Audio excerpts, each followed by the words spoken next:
check. I think we'll just, there is some, Chinna, I think you have a question. You've raised your hand. चिन्ना जो है वो आपने कुछ सवाल उठाया है, आपने हाथ उठाया है, वो क्या है?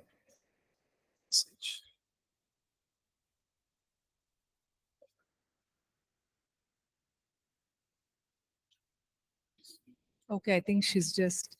Thank you for responding, Chinna. Would you like to also ask a question?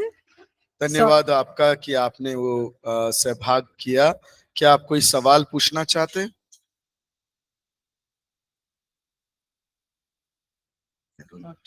Okay, all right. All right. So we will move on to chapter 5 right now. 5वें अध्याय की ओर हम लोग जाएंगे। And this chapter is again a personal reflective chapter. और ये सुन ले, ध्यान दे, ये जो अध्याय 5वां अध्याय है वो अपने आप के जीवन से थोड़ा परीक्षा करके देखने वाली एक अध्याय है। So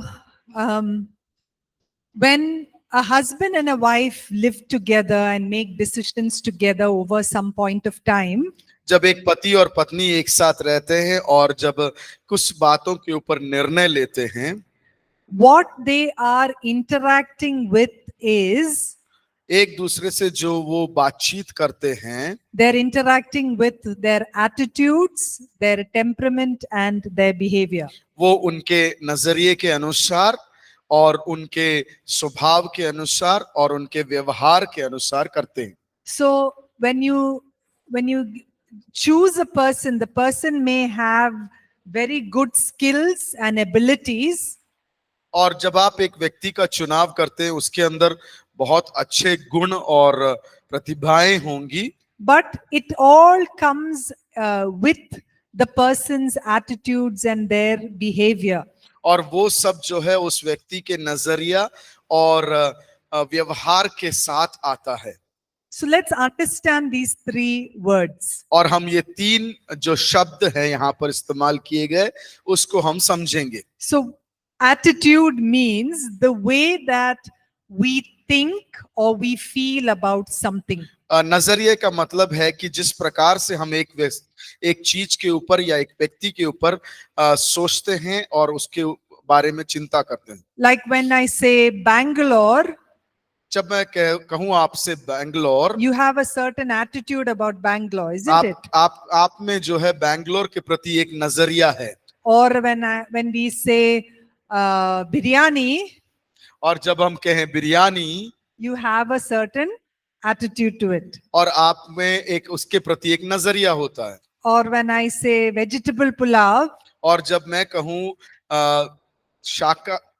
शाकाहारी pulao, that means you don't have a very good attitude to it. उसका होगा कि आपको जो है उतना अच्छा नजरिया नहीं होगा। You like, okay, so whatever you always have a attitude towards everything in life.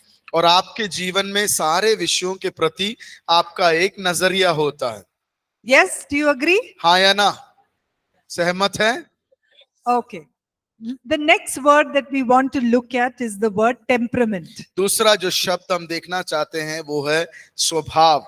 It is the nature of a person. वो एक व्यक्ति के स्वभाव का विश्लेषण करता है। That is how they respond to different things in life. और इस प्रकार से कि वो अपने जीवन के अलग अलग परिस्थितियों के साथ कैसे वो स्वभाव दिखाता है। So some of us may have a very talkative nature. और हम में से कुछ होते हैं कि बहुत बात करने वाले लोग होते हैं। Some may be very reserved. और कुछ लोग होते हैं अपने में सीमित रहते हैं। Some may be very, very loud. और कुछ लोग बहुत ऊंचा बोलने वाले होते Or हैं। some may be very soft. और कुछ लोग होते हैं धीरे बोलने वाले लोग। So all of this is what makes up as people, makes us as people. और ये सारे जो चीज है एक व्यक्ति को मनुष्य बनाता है। And the last one is the word behavior. और आखिरी शब्द जो है वो है व्यवहार। That is what we do, how we respond, how we act on certain things. और किस प्रकार से हम करते हैं कि एक चीज के ऊपर या एक वस्तु के ऊपर या एक बात के ऊपर किस प्रकार से हम व्यवहार करते हैं। So we are going to look at the way we think, we perceive, we behave, and we respond. और हम देखने जा रहे हैं कि किस प्रकार से हम सोचते हैं, किस प्रकार से हम आलोचना करते हैं, किस प्रकार से हम कार्य करते हैं, किस प्रकार से हम उसके प्रति बातचीत करते हैं। And when we do that, we are looking at what our emotional or mental traits of us as people are. और हम जब उसमें देखेंगे, उस विषयों पर देखेंगे, हम देखेंगे कि हमारे भावनात्मक रीति से उसमें क्या है। So as a believer, एक विश्वासी के नाते each of us are called to have the attitude of Christ. और हमें बुलाया गया है तब कि हम में मसीह का नजरिया हो। Scripture says we should have the mind of Christ. और परमेश्वर का वचन कहता है कि हम में जो है परमेश्वर का सोच और विचार होना चाहिए। Or that we should grow in the likeness of Christ. या फिर ऐसा कहें कि हम जो है परमेश्वर के समान बढ़े।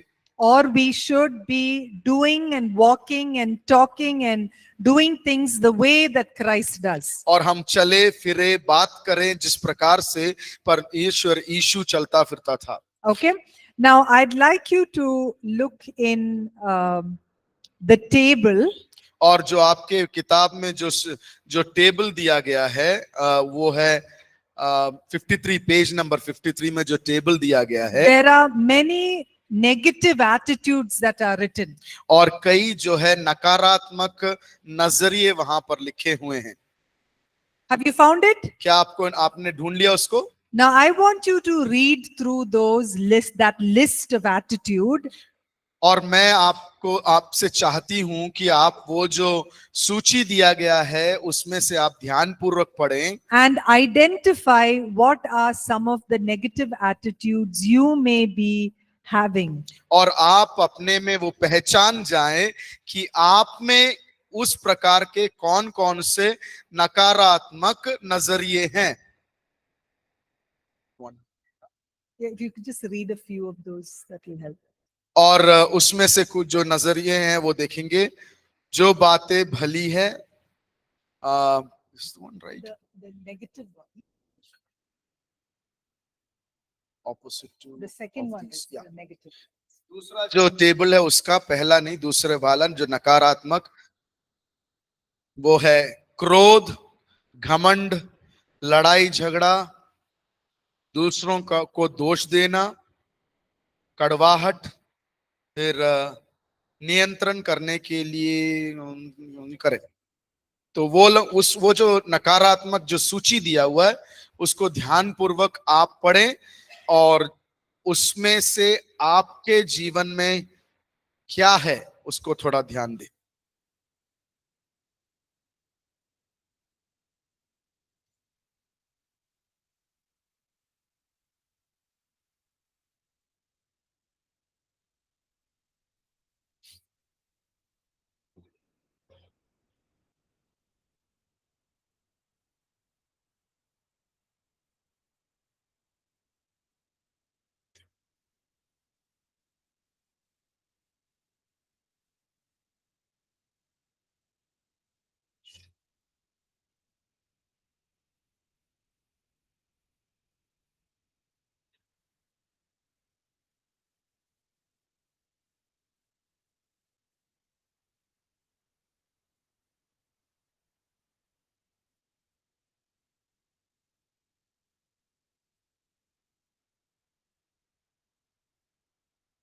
जो आप अपने में वो जिस प्रकार के ये सूची दिया है उसके प्रकार आप में जो कुछ नकारात्मक है भावना है Yeah, just to identify. उसको थोड़ा आप पहचाने। आप में क्या है जो सूची है उसमें से आप में कौन सा उसका वो नकारात्मक स्वभाव है।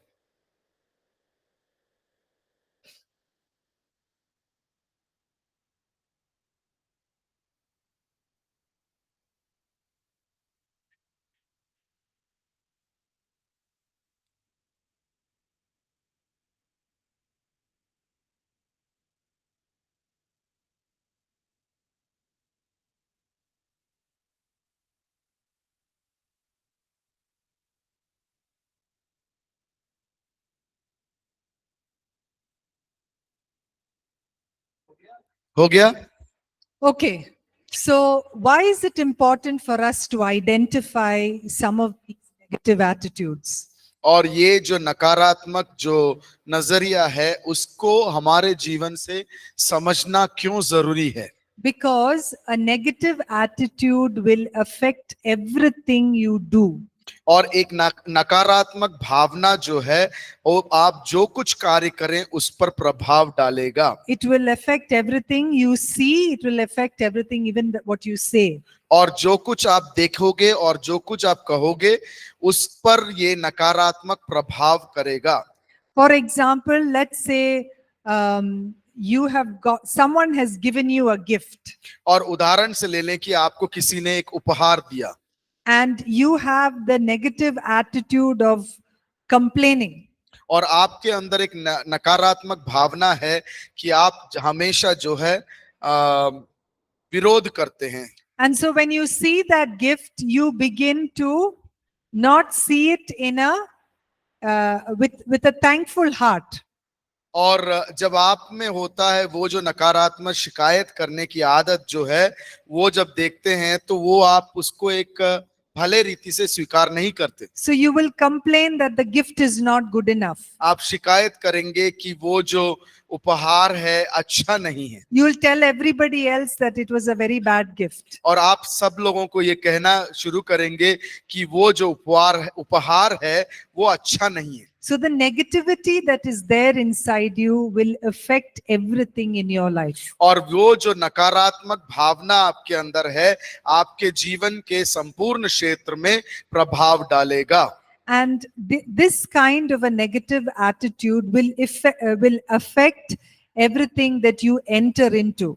और किसी क्षेत्र में जिस किसी कार्य में आप प्रवेश करेंगे इस प्रकार की नकारात्मक भावना के कारण उस पर भी प्रभाव होगा। So when you go into marriage with a negative attitude, you are also pulling your spouse along with so much of negativity. और आपके अंदर वो नकारात्मक भावना होने के कारण और उस नकारात्मक भावना के साथ एक शादीशुदा जीवन में प्रवेश करने के कारण आप अपनी साथी को भी धर्मपत्नी को भी उस नकारात्मक भावना में और खींच के लेकर आएंगे। For example, when your spouse washes the dishes. और उदाहरण से आपकी पत्नी जब आपकी साथी जो है वो जब बर्तन मांज रही हो, you find fault with how they are washing. और आप उसमें एक गलती ढूंढ निकालेंगे कि किस प्रकार से वो उसको धो रहे हैं। Or if they are folding clothes, you find a problem with the way that they are folding clothes. अगर वो कपड़े को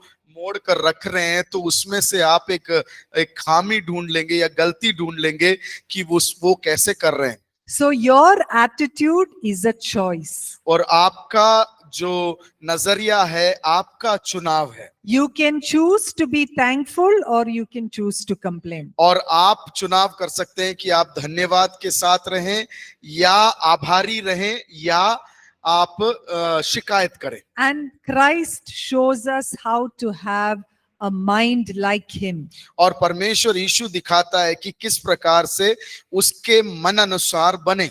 And if you look at the first table, you will find a lot of attitudes of Christ. और आप पहला जो आपका table है ये नकारात्मक के ऊपर वाला टेबल जो है आप अगर देखेंगे उसमें बहुत सारी बातें लिखे हैं कि किस प्रकार से हम मसीह के समान वाले नजरिए के बन सकते हैं। You can read out a few, brother. और वो है जो बातें भली है, सौम्य बने रहना, मासूम बने रहना, बुरी बातें ना सोचना, आनंदित रहना, परीक्षाओं में आनंदित रहना, जो सच है, ऐसा जो लिस्ट है सूचियां। All of this is what we should begin to pursue, to have a mind like Christ. और ये सारे जो स्वभाव इसमें लिखे हुए हैं, नजरिए लिखे हुए हैं, उसके पीछे हमें होना है और वो हम में भी होना है। So what do you do if you find yourself having a negative attitude? आप क्या करें जब आपके अंदर एक नकारात्मक स्वभाव को आप देखते हैं? open your heart to the Lord. आप अपने हृदय को परमेश्वर के प्रति खोलें And God will work inside of you to change that negative attitude in your life. और वो जो नकारात्मक भावना है आपके अंदर उसको परमेश्वर जो है बदल देगा। He will deal with all those negative attitudes from the root of your heart. उसके आपके हृदय में जो जड़ के अनुसार है उस जड़ के रूप से उसको परमेश्वर उसके ऊपर व्यवहार करेगा। And God will make us willing and able to do that which is right. और परमेश्वर वो जो भला है सही है करने के लिए हमें सहायता करेगा। And we are not alone in that. The Holy Spirit will transform us from deep within in increasing measure. और पवित्र आत्मा है जो हमारा सहायक है, हम उसमें अकेले नहीं है, वो हमारी अंदर से गहराई से हमें एक परिवर्तन की ओर लेकर आएगा। Okay? ठीक है? How many of us are sleeping? कितने हम में से सो रहे हैं? Okay, one or two people. I saw one hand behind. Oh, okay. All right. Let's look at the second one, the spirit-controlled temperament. और दूसरा देखेंगे जो आत्मा नियंत्रित जो स्वभाव। So we all may think that we are born with a certain personality. हम सब जानते हैं कि हमें एक स्वभाव के साथ, एक तौर तरीके के साथ हम जन्म लिए हैं। But that again is not something that can never be changed. और It is not something that cannot be changed. और ऐसा नहीं है कि उसमें एक बदलाव लाया जा सके। We must know that our personality can be developed and become controlled by the Holy Spirit. हमें जानना जरूरी है कि हमारे तौर तरीके जो है उसमें एक बदलाव आ सकता है और वो पवित्र आत्मा कर सकता है। So what does the Bible say? It tells us to be filled with the Holy Spirit. परमेश्वर का वचन कहता है कि पवित्र आत्मा से परिपूर्ण रहें। How are we filled with the Holy Spirit? हम किस प्रकार से परमेश्वर से भरे रह सकते हैं? When you yield to the Holy Spirit. जब हम जो है परमेश्वर की ओर समर्पित रूप से रहते हैं। When you yield to Him, He will influence you. और जब हम समर्पण भावना के साथ रहते हैं वो हमें भरेगा। And you will express the character of the Holy Spirit. और आप जो है पवित्र आत्मा का स्वभाव को आप दर्शाना शुरू करेंगे। So you are still your person, आप हैं, but you choose to yield to the work of the Holy Spirit. लेकिन आप वो परमेश्वर के कार्य की ओर अपने आप को समर्पण करते हैं। So that the Holy Spirit's nature, His character, His strength will be expressed in you. और ताकि उसका जो स्वभाव है, उसका चरित्र है, उसका जो सामर्थ्य है आप में से दर्शाया जाए। And when you do this on a regular basis, you will be walking in the Spirit. और आप जब इस चीज को दैनिक रीति से करते हैं तो वो आपका एक स्वभाव बन जाएगा। So how do you know that you are filled with the Holy Spirit? आप किस प्रकार से जान पाएंगे कि आप पवित्र आत्मा से परिपूर्ण हैं? Galatians 5:22 and 23. गलातियों 5 का 22 और 23। What does it say? वो क्या बताता है?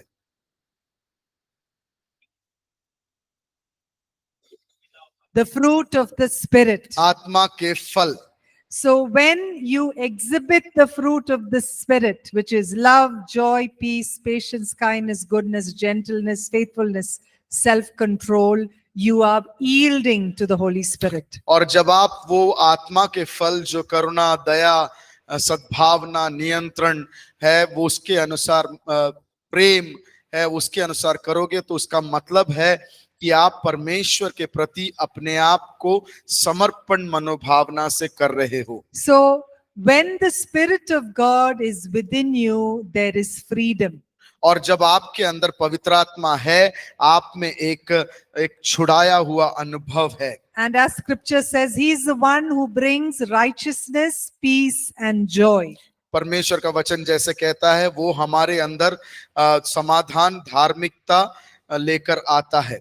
So we just like we have the mind of Christ for our attitudes, we need to be controlled by the Holy Spirit in our personalities. और हमारे उस तौर तरीकों में भी पवित्र आत्मा के द्वारा नियंत्रित होना चाहिए। And the last one is our behavior. और आखिरी वो है स्वभाव, व्यवहार। So, how do we show our love for God? और हम किस प्रकार से हम अपना प्रेम परमेश्वर के ओर दर्शा सकते हैं? What do you think? आप क्या सोचते हैं?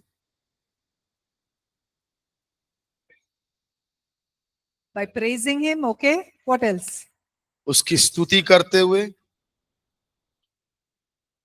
How do you honor God? किस प्रकार से आप परमेश्वर को सम्मान देंगे? When you are obedient to the word of God. जब परमेश्वर के वचन के प्रति आज्ञाकारी होंगे। So whenever your behavior is in obedience or in alignment to God's word, you are under a blessing. और जब कभी आप परमेश्वर के अधीन है या नियंत्रण में है,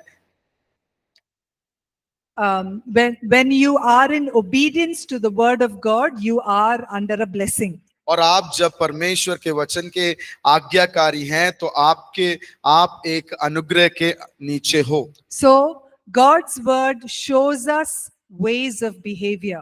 और परमेश्वर का वचन हमें बताता है हमारे व्यवहार के विषय में। We'll just look at one or two verses to help us. और एक दो वचन में से हम देखेंगे। Colossians chapter 3 verses 12 and 13. कलोसियों की पत्रिका 3 का 11 और 12।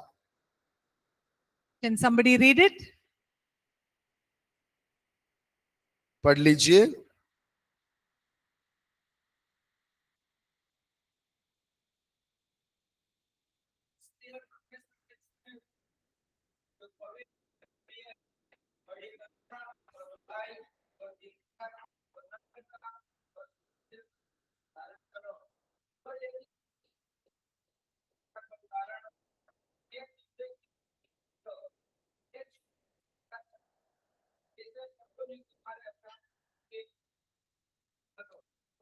Okay. So what does it say? We must clothe ourselves with compassion.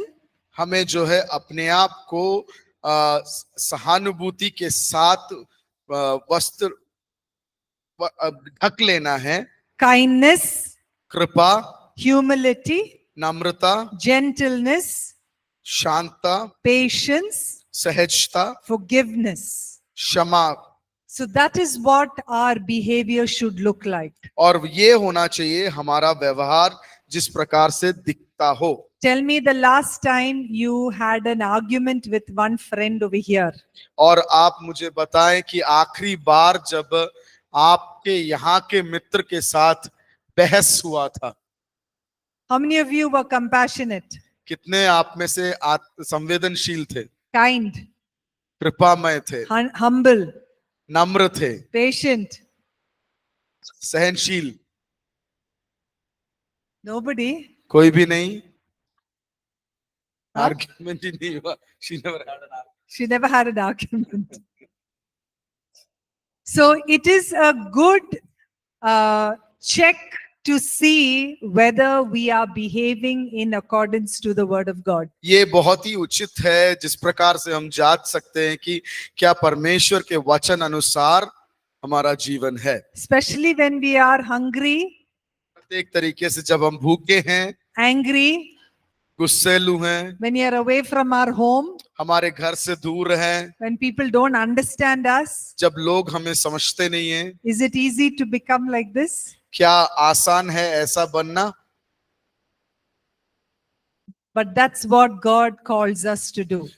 यही है जो परमेश्वर हमें करने के लिए बुलाता है। So just like this, even in marriage, और इसी प्रकार शादीशुदा जीवन में भी we are called to have a behavior that is obedient to God's word. और वो व्यवहार को दिखाएं जो परमेश्वर के वचन के प्रति आज्ञाकारिता के साथ हो। So I want to take you through quickly 4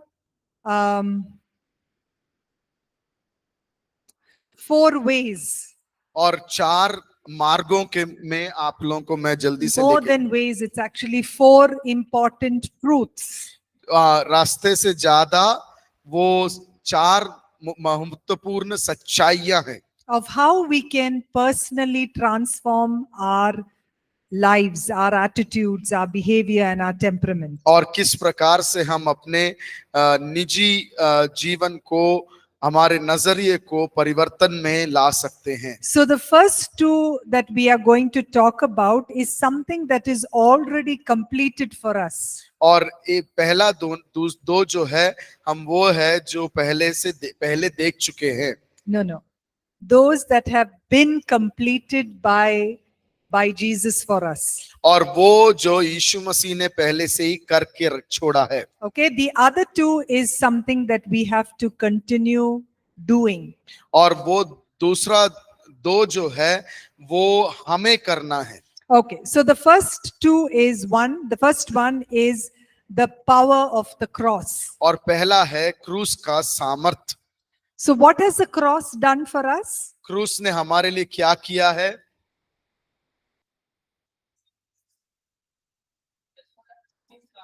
Too many answers, one at a time. एक हाथ उठा के बता दे। God gives solution. God gives solution. समाधान। Salvation. God gave us salvation. Okay. उसने उद्धार दिया। Okay. And so when he gave us salvation, what broke for us? और जब उसने उद्धार दिया था क्या हमारे लिए टूटा गया? So on the cross, the power of sin was broken. और कलवरी क्रूस पर जो है पाप का शक्ति जो है वो टूट गया था। So you and I have freedom from the hold of sin. और पाप के नियंत्रण से मुझे और आपको एक छुटकारा है। So because of that, the hold of sin over our lives is no more there. और उस कारणवश जो है हमारे ऊपर जो पाप का नियंत्रण था वो अब से नहीं है। So what God completed on the cross was our complete, he gave us complete wholeness in body, in mind, as well as in our spirit. और परमेश्वर ने जो कलवरी क्रूस पर दिया था एक पूर्णता दिया हमारे मन में, शरीर में और प्राण में। So everything that makes us angry, everything that makes us sad, that makes us upset has been taken on the cross by the Lord Jesus. और जो कोई चीज मुझे उदास बना देती थी, जो कोई चीज मुझे क्रोधित करता था, उस सब को कलवरी क्रूस पर प्रभु ने उठा लिया। Which means there is no sinful habit that can actually live in my life. और उसका ये मतलब है कि कोई भी पापमय स्वभाव मेरे में नहीं रह सकता। So I must believe it and take it as my own.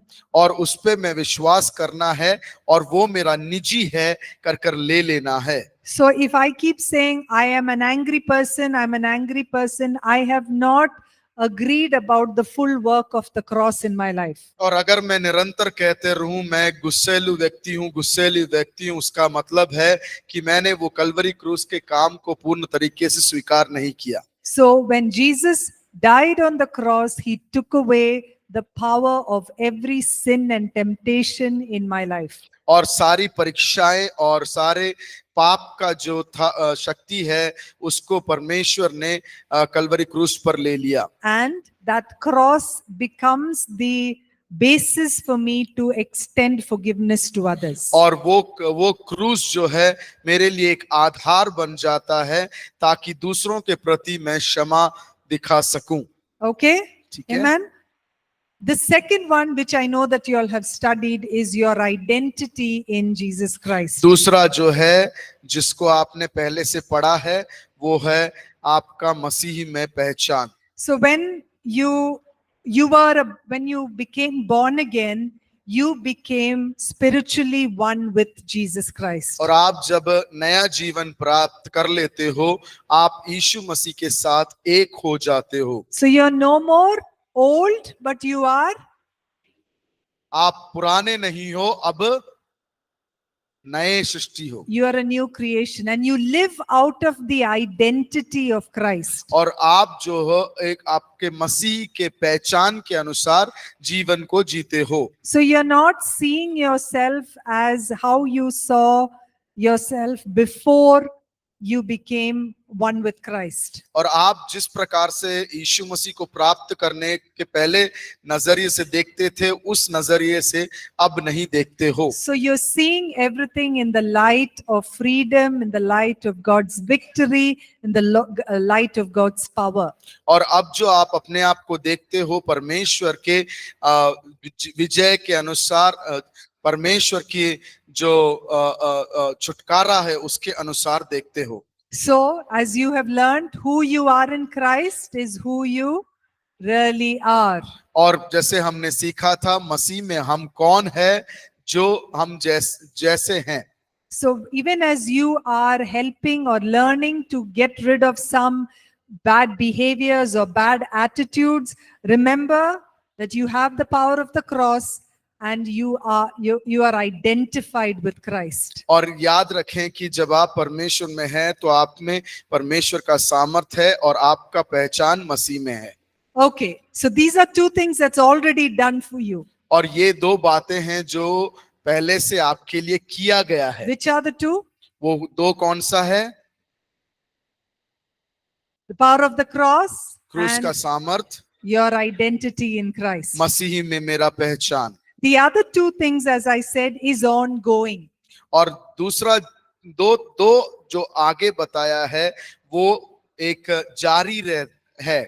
To renew your mind. आपके मन को नया करना। What does that mean? उसका मतलब क्या है? It is to change the way that you keep thinking and keep understanding things. और आपके सोचने के तरीके को उसको एक बदलाव लाना, एक नयापन में लेके आना। So you may have your own understanding, आप में अपना खुद का समझ होगा, but renewing your mind is taking on the understanding of God and His Word. और नया मन को करने का मतलब है कि परमेश्वर के सोच विचार को अपना लेना। So how do you renew your mind? और किस प्रकार से अपने मन को नया बनाते हैं? What do you have to do every day? क्या आपको हर दिन करने की जरूरत है?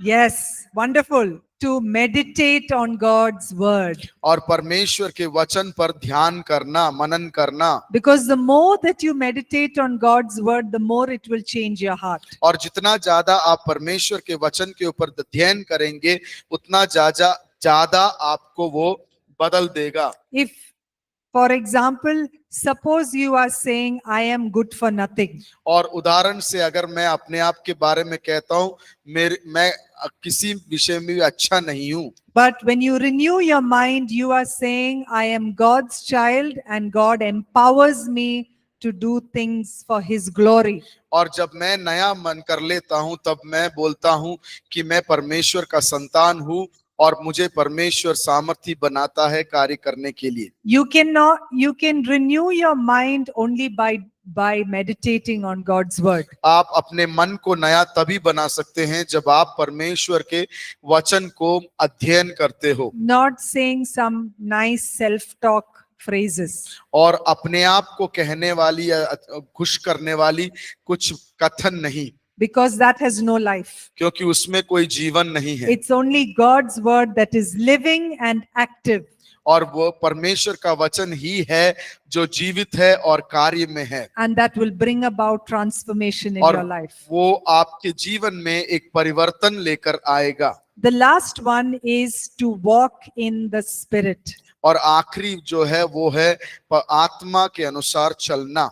It is to give the Holy Spirit influence over your words, your behavior, your thoughts, your ideas. और वो है हमारे मन को परमेश्वर के वचन अनुसार चलने के लिए नियंत्रण देना। And we talked about this, how we yield ourselves to the Holy Spirit. और हमने उसके बारे में सीखा था कि किस प्रकार से पवित्र आत्मा की ओर हम समर्पण मनोभावना के से आते हैं। So the Bible says when you walk in the Spirit, और परमेश्वर का वचन कहता है जब आप परमेश्वर की आत्मा के अनुसार चलते हैं you will not fulfill the lust of the flesh. और आप आपके शारीरिक अभिलाषाओं को पूरा नहीं करेंगे। So, walking in the Spirit will put an end to every work of your flesh. और परमेश्वर की आत्मा के अनुसार चलना जो है वो सारे शरीर की अभिलाषाओं को एक खत्म में ला खड़ा करेगा। And from your life, the fruit of the Spirit will be और expressed. आपके जीवन के अंदर से आत्मा के फल दर्शाना शुरू करेंगे।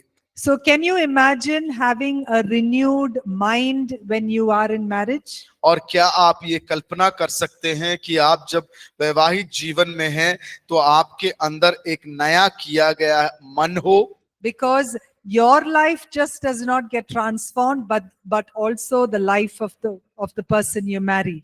और आपका ही जीवन वो परिवर्तित नहीं होता है, आप जिस व्यक्ति के साथ शादी करते हैं उसका भी जीवन प्रभाव पड़ता है और परिवर्तित होता है। Okay? ठीक है? All right. So, what are the 4 truths towards transforming yourself personally? अपने आप को निजी रीति से परिवर्तन करने के प्रति 4 सच्चाइयां क्या है?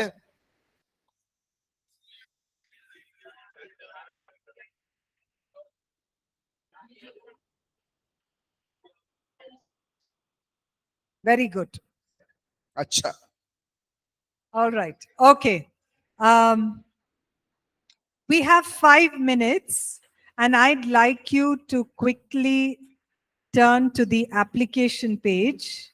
और आपके पास 5 मिनट है आगे, और मैं आपको जल्दी से वो जो एप्लीकेशन पेज है जो हिंदी पाठ में 60, page number 61, 51, And I'd like you to do the first part of it. और जो लघुकरण करके लिखा हुआ उसका पहला भाग मैं आपको आप लोग से कहती हूँ कि वो उसको Personal life, just read them. व्यक्तिगत जीवन में Okay. वो जो है I'd like you to go through these are some descriptions of a positive attitude. ये जो है लघुकरण पेज नंबर 61 व्यक्तिगत जीवन में करके जो लिखा हुआ है वो जो है जो सकारात्मक बातें हैं उसके विषय में, It gives you an understanding about your own attitudes. और आपके खुद के नजरिए के बारे में आपको एक समझ देता है। Okay, so just take some time to do it right now. You want that? Yeah, there are till the next. Yeah, there's one bit which says when related to spouse to the husband. वो जो पहला है पन्ने में जो 61 में दिखा है वही सिर्फ करें। 5 मिनट है आपके साथ सामने, उसको ध्यान से पढ़ें और जो अभ्यास दिया गया है उस अभ्यास को आप उसी किताब में कर लें।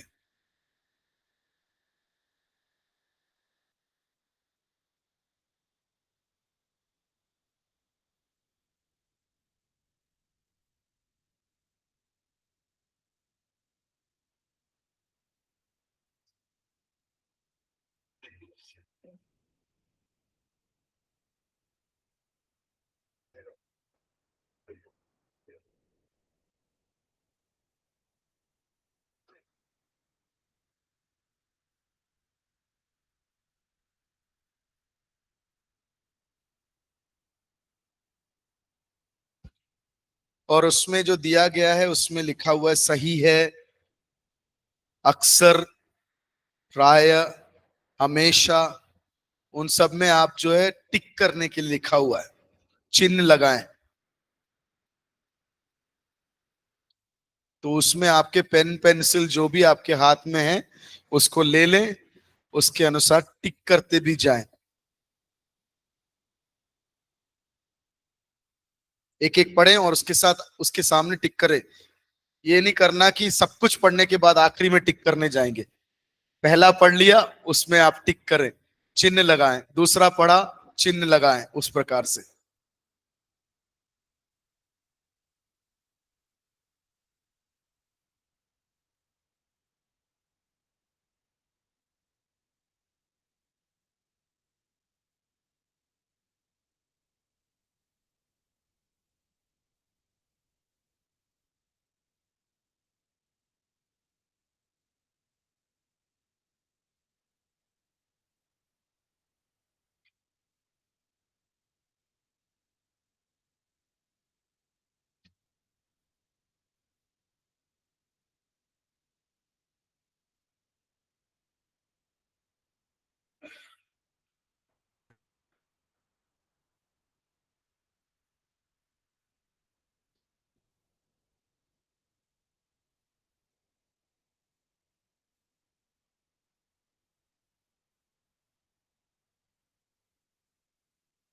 हो गया कि और थोड़ा समय चाहिए?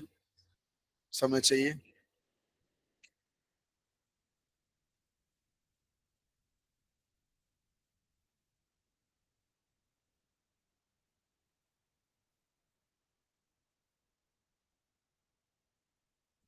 आखिरी का 1 मिनट।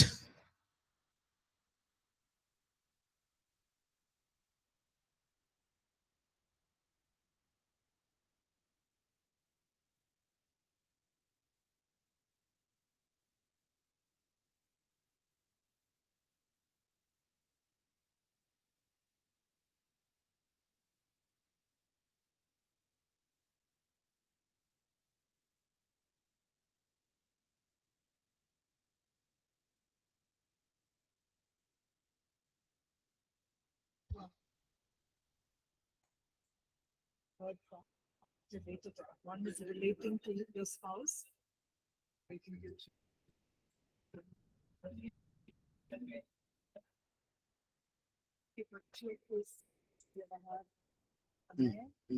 और आप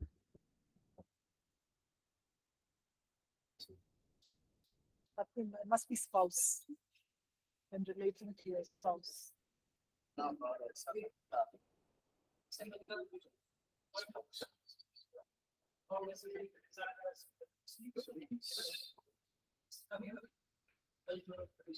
Not distinct like that, is it?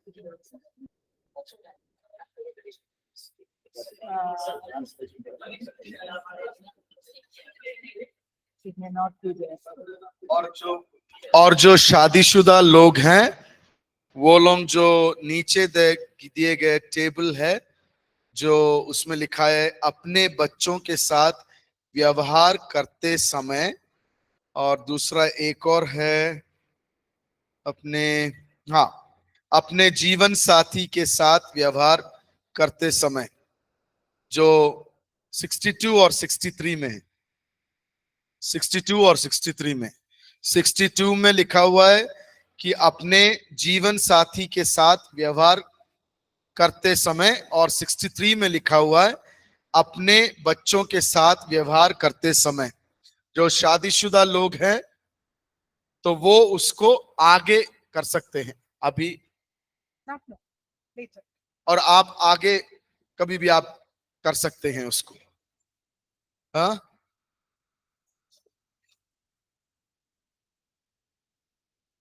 जीवन साथी मतलब आप एक जीवन साथी हो, वो एक आपका जीवन साथी है।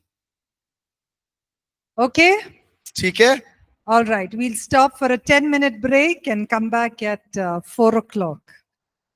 4:10 4:10. become normal. 15 minutes. Oh, now it's so 4:10. 4:05 they can come back? It's 3:15. 4:05 4:05 में हम लोग वापस आ जाएंगे, एक ब्रेक लेंगे और 4:05 को वापस